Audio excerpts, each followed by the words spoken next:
राजा के आंगनवा चंदन केर पेड़वा अछन बिछन भई डार। राजा के आंगनवा चंदन केर पेड़वा अछन बिछन भई डार।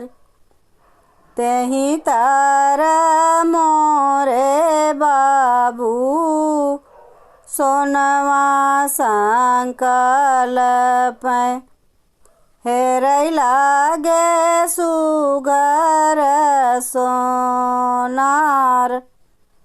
गढ़ सोनर अंकन गढ़ सोनर कांगन गढ़ सोनर 16 सिंगार। एतना पहिरी बेटी चौके पर बैठी मोतिया बरन ढूरे आस।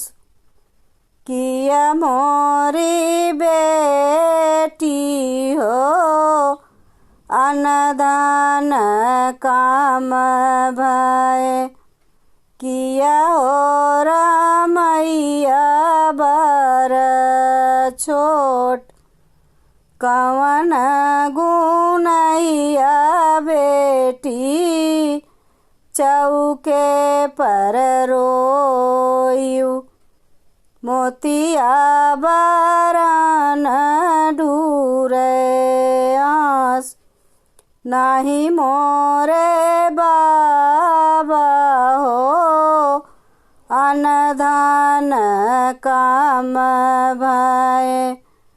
नाही रमैया बर छोट आजू की रायनिया बाबुल तोहरी नागरिया।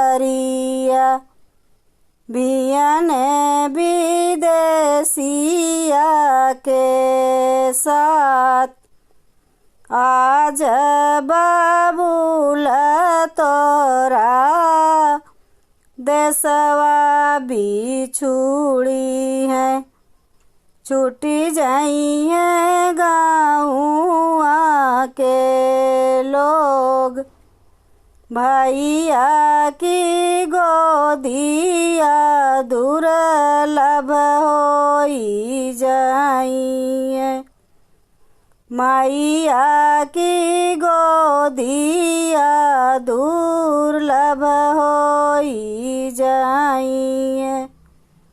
छूटी जाइए सखिया हमार यही मोर भैया पहुना होई जाइए। छूटी जाइए भाऊजी हमार रात दिन बाबू मैं असुअन का पोछब। जब सूधी आई है तो हर रात दिन बाबू मैं असुअन का पोछब।